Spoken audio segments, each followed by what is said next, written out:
So today I'm going to take a look at this analysis piece from a company called Logically at their logicallyfacts.com website. So we can see here the title. It says Misinformation and Moral Panics, UK politicians single out trans people ahead of election. So this was written in June this year. This was a week or two before the general election on July the 4th in the UK.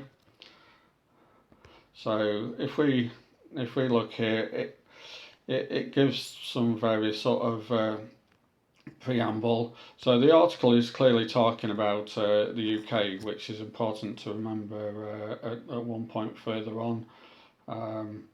It quotes Keir Starmer, who's now the Prime Minister, saying 99.9% of women don't have a penis. And then it goes on to say, experts say that popular narratives on trans issues have all the hallmarks of a moral panic. It doesn't actually say who these experts are, but there's a little bit of an implication further down, as we'll see. So it says, Logically Facts is going to take a look at the facts around trans people in the UK and associated narratives that have been a feature of the campaign. It's interesting that they use a word narrative here because there's actually so many issues with this particular piece of analysis that to me it's a clear example of bias, and that what they're actually doing is it seems to be that they're defending a particular narrative actually rather than giving an impartial look at this. So it talks about the trans moral panic here.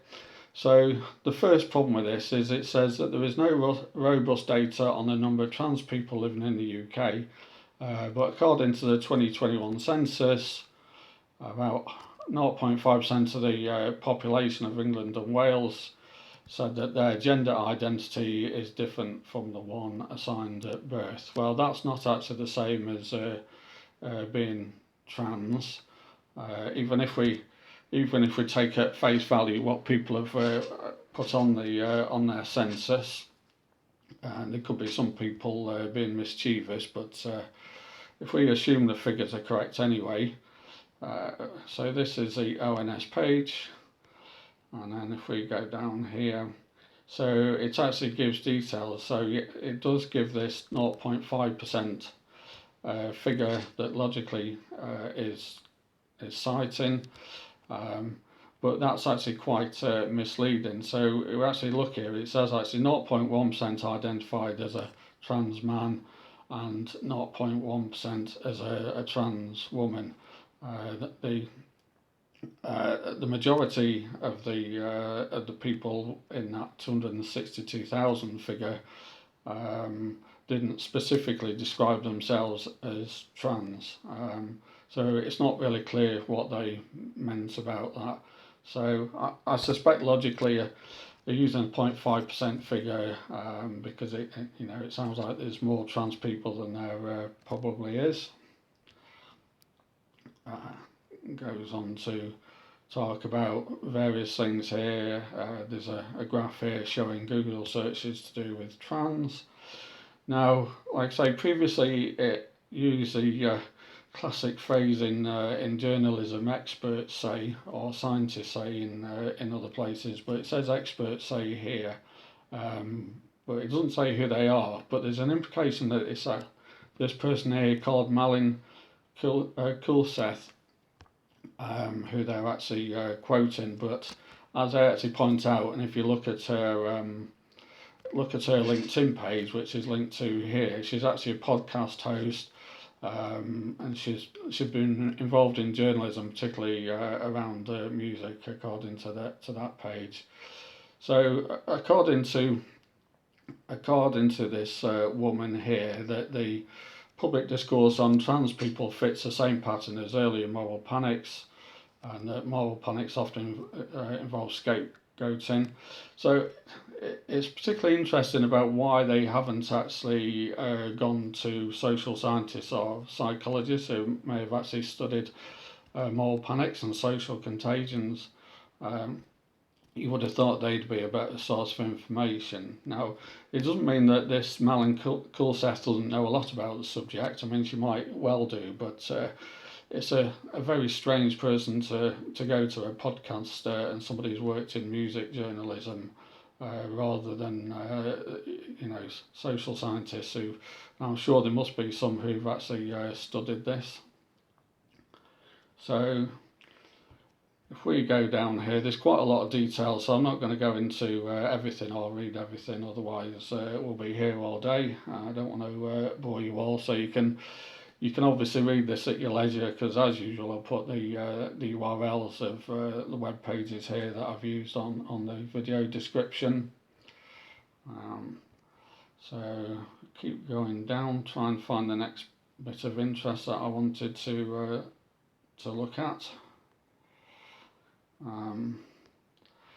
It's talking about narratives again here with the Conservative Party manifesto. Talks about detransitioners. Makes the point that supposedly there's only 1% of people who've transitioned regret it. It gives some examples of what they think are dubious comments on social media. And then it's also talking about things like single-sex public toilets.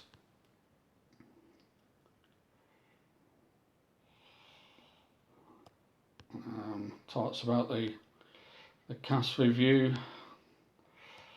They're quoting people who apparently disagree with the CAS review. And then talks about the Gender Identity Development Service, which is actually part of the Tavistock clinic, I believe, so I'm not sure why they didn't mention that specifically, possibly because the Tavistock clinic has obviously kind of got a bad reputation now. So if we just search for, it does mention in here somewhere, I need to search for exponential. There we go. It says that there's been unsupported claims about an exponential increase in trans patients referred for treatment. So there's unsupported claims, but if we look at this BBC News article here, which is talking about referrals to the Tavistock clinic. Okay, it's not showing up here because I'm offline now, but there is actually a graph here that does look like an exponential increase. Oh, here we go. It's loaded now. So if you look at that, that does look like, at least up until the point where they've got data there, 2015-16, it does look like an exponential increase. So I'm not convinced about their saying unsupported claims about that. Another, if we just search for this, another claim that they make, which is absolutely ridiculous. Here we go. So it talks about media organisations claiming that gender-neutral language is erasing womanhood. And then it goes on to say, but what the media organisations and manifesto omit is that these terms are available as an option for trans men and non-binary people who are capable of giving birth do not identify as women. Now, this is an absolutely terrible bit of journalism here, because I won't click on the link, you can look at it yourself, but where it says as an option, it actually goes to a page at the US National Institutes of Health, so it's totally irrelevant to the UK. And in fact, if we look at this article here from the UK, it does actually talk about the General Medical Council has actually removed mention of mothers from a maternity document. So I'm really at a loss to understand whether the person who wrote this article just simply did not realise that the article that they linked to was based on the States, but at the top of it, it does say the US Department of something, Department of Health or something. So it's ridiculous that they didn't pick that up. Okay, so if we go down near the bottom again, you can find it. Here we go. So it's quoting somebody here, some guy Moore. So it says Moore says that these measures echo Section 28, which was also known as the Don't Say Gay laws introduced by the Conservative government in the 1980s, and it banned local authorities and schools from discussing LGBT plus issues. Now, it's been a little bit pedantic about this. Actually, Section 28 was absolutely nothing to do with the T plus. I know T is for trans. I'm not quite sure what the plus is, but I'll be amazed if this acronym was around back then. But like I say, certainly Section 28 doesn't actually talk about that at all. If we go to this House of Commons library piece here, it's actually quotes from Section 28, which was subsequently repealed, and it is clear that the legislation is about not promoting homosexuality. So basically, that's the LGB of the acronym. So again, it's another little kind of sloppy thing here. Don't really know, why they can't get simple things like that right. If you're going to do an analysis piece, you want to be really careful, and given that it's supposed to be a fact-checking website, you want to not be effectively taking a side on this.